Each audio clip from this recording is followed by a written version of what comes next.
Hello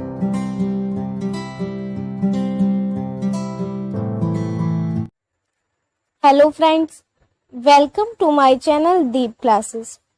तो आज के वीडियो का हमारा टॉपिक है ओक्टेवियो पोज नामक साक्षात्कार में जिन महत्वपूर्ण मुद्दों पर साक्षात्कारदाता ने अपने विचार प्रस्तुत किए हैं उनका संक्षिप्त विवेचन कीजिए।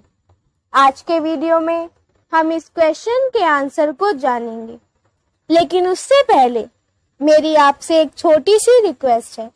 अगर आपने अभी तक हमारे चैनल को सब्सक्राइब नहीं किया है तो इसे सब्सक्राइब कर लें, जिससे हमारे आने वाले वीडियो के सभी नोटिफिकेशंस आप तक पहुंच सके। साथ ही एमएचडी से रिलेटेड अदर वीडियोस के लिए आप हमारे चैनल की प्लेलिस्ट में जाकर उन्हें देख सकते हैं। तो चलिए बिना देरी किए हम अपना आज का वीडियो स्टार्ट करते हैं। ऑक्टेवियो पोज लैटिन अमेरिका के सुप्रसिद्ध कवि, कला प्रेमी, काव्य चिंतक और गंभीर विचारक हैं। उन्होंने अनेकानेक काव्यालोचकों, कला आंदोलनों, राजनीतिक उथल-पुथल को निकट से देखा और उनका आकलन किया। कला चिंतन, दर्शन, धर्म, विज्ञान, मनोविज्ञान और राजनीति में उनकी गहरी रुचि रही। वह मैक्सिको के राजदूत बनकर 1962 से 1968 तक भारत में ही रहे। वह कवि के रूप में जाने जाते हैं और उन्हें नोबेल पुरस्कार से सम्मानित किया जा चुका है तथा उनके 20 से अधिक निबंध संग्रह प्रकाशित हो चुके हैं। जिस युग में अनेक चिंतक का विकास हुआ, वह मानव सभ्यता और संस्कृति के लिए ह्रास का काल था। द्वितीय विश्व युद्ध ने महाविनाश में न केवल मानव सभ्यता को ही गहरी क्षति पहुंचाई थी, बल्कि मार्मिक संकट भी उत्पन्न किया था। मानव मूल्य भी तहस नहस कर दिए थे। राजनीति ने मूल्यहीनता आ गई थी। लैटिन अमेरिका, एशिया व अफ्रीका के देश अपनी सभ्यता के लिए आर पार की लड़ाई लड़ रहे थे। नई संस्कृति तथा पूंजीवादी औपनिवेशिक शक्तियों के नए नए रूप धारण करने से अब संस्कृति जन्म ले रही थी। शोषण, अत्याचार बढ़ रहे थे। सामान्य मानव का अस्तित्व संकट में था। संस्कृति भ्रंश और मूल्यहीनता के गहन अंधकार के लिए भटकता 20वीं सदी का मानव राह खोज रहा था। ऐसी विषम स्थिति में पोज के विचार और उनके महत्वपूर्ण हो जाते हैं, क्योंकि उन्होंने अपने समय के ज्वलंत प्रश्नों पर समाज व्यवस्था और साहित्य, कला तथा संस्कृति में जुड़े मुद्दों पर उनकी खामियों, दोषों को पहचानते हुए उन्हें दूर करने की चिंता में लड़ते जूझते उनका विश्लेषण करते हुए विचार किया। अब जानते हैं कला और साहित्य संबंधी विचारों के बारे में।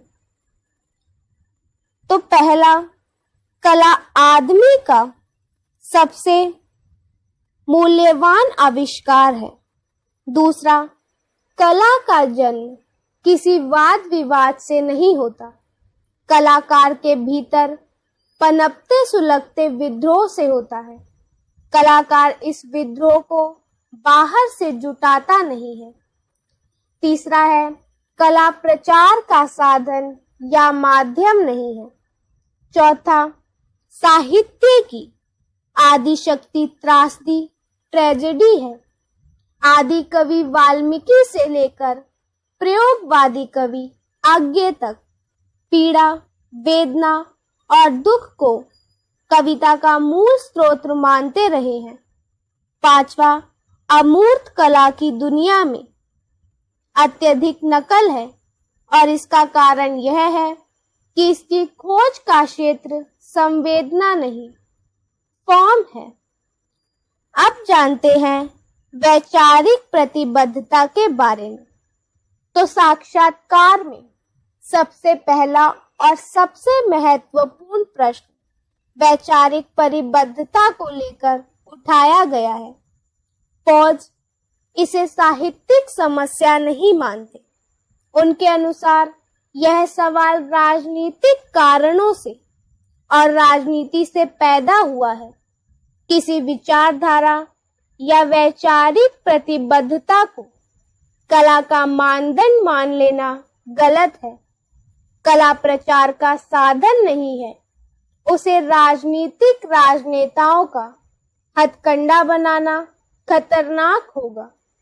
यदि प्रतिबद्धता होती ही है तो वह केवल अनुबद्धता के प्रति, मानव की सभ्यता और गरिमा की रक्षा के प्रति और फिर कला के प्रति होनी चाहिए। महज विचारधारा की कस्में खाना हुआ, विचारधाराओं की बाइबिलें उठाता हुआ कोई लेखक न मनुष्यता के प्रति जिम्मेदार होता है और न कला के प्रति। कला को परिवेश, चतुर्दिक परिस्थितियों, विविध समस्याओं से नहीं जानना चाहिए। कला समाज निरपेक्ष होनी चाहिए। पौष का इतिहास राजनीतिक तथा साहित्यकार में दृष्टि का अंतर बताते हुए कहता है कि इतिहास शास्त्री राजनीतिक केवल सतही सत्य को देखता है। इतिहासकार केवल नामों और तिथियों पर बल देता है। उनके पीछे छिपे गूढ़ सत्य को पकड़ने में असमर्थ रहता है। जबकि साहित्यकार की दृष्टि अंतर्भेदिनी होती है। पोज तथाकथित राष्ट्रीय साहित्य के विरुद्ध है।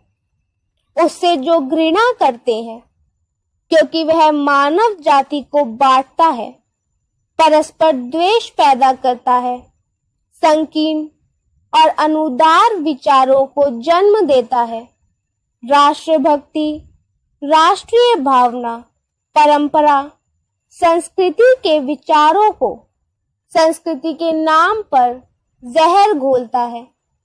ऐसा साहित्य सत्य साहित्य नहीं होता।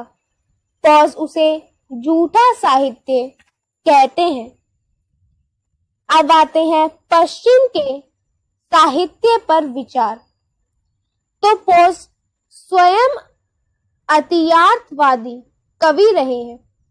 उनका मानना है कि पश्चिम की समूची कविता को नवजीवन देने में जितना बड़ा योगदान सिंबलिस्ट और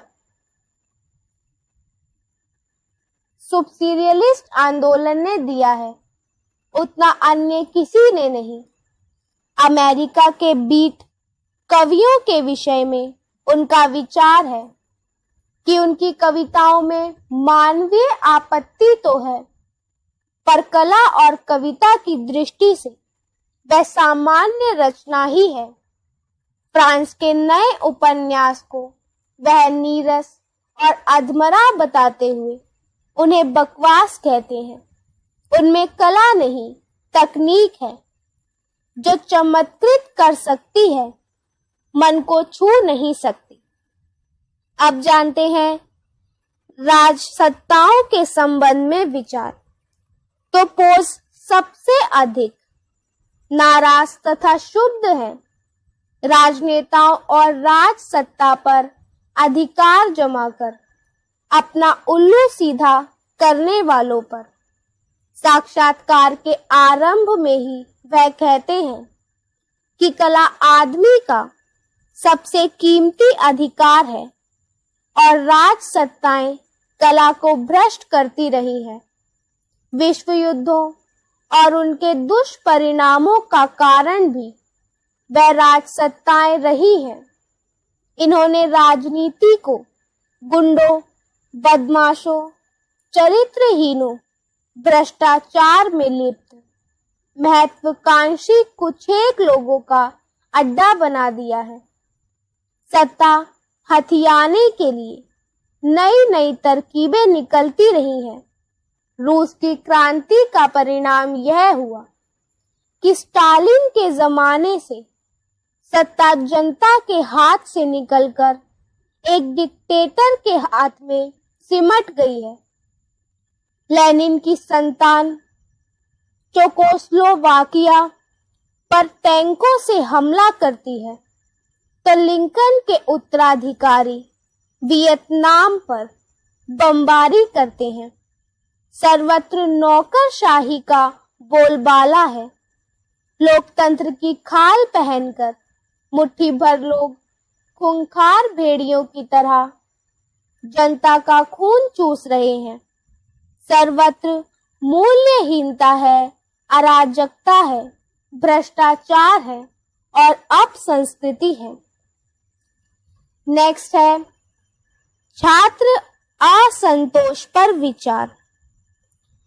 तो अपने देश मैक्सिको में छात्रों के असंतोष और सरकार द्वारा उसके दमन किए जाने पर बोस ने अपना त्याग पत्र दे दिया था। उनकी सहानुभूति छात्रों के साथ थी, क्योंकि वह छात्रों के असंतोष का कारण जानते थे। सत्ता का कुछ हाथों में केंद्रित होना, छात्रों को उनके अधिकारों से वंचित करना, उन्हें उनके विकास के पर्याप्त अवसर न दे पाना, उनकी बेरोजगारी आदि इस असंतोष के मुख्य कारण थे। वह छात्रों के संघर्ष को पुरानी और नई पीढ़ी का संघर्ष नहीं मानते, बल्कि उसे व्यवस्था के प्रति विरोधी मानते हैं और उनमें परिवर्तन लाना चाहते हैं। नेक्स्ट है विश्व कल्याण का कार्य। पोस्ट साम्यवाद, समाजवाद, पूंजीवाद और राष्ट्रवाद का खोखलापन, उनकी दुर्बलता, उनकी असफलता पहचान चुके थे। अतः उन्होंने विश्व सभ्यता, विश्व बंधुत्व, वासुदेव कुटुंबक की भावना पर बल दिया और कहा कि इस विश्व सभ्यता के एक और विज्ञान की सहायता की जाए, उत्पादन सुख समृद्धि के साधन बढ़ाए जाएं और दूसरी ओर मनुष्य को भी सहृदय बनाया जाए। उस पर अनुशासन हो, पर यह पुलिस सेना का अनुशासन ना होकर जनता का अनुशासन हो। विज्ञान और कविता के समन्वय के लिए वह भारतीय दर्शन को, विशेषतः बौद्ध दर्शन को अपनाने का परामर्श देते हैं। समाज को बदलने के लिए क्रांति नहीं, विद्रोह की आवश्यकता है। क्रांति सब कुछ नष्ट कर देती है, विद्रोह और विरोध धीरे धीरे परिवर्तन लाता है। विद्रोही समग्र व्यक्तित्व की तलाश करता है और यह कार्य कलाकारों और बुद्धिजीवियों द्वारा संभव है।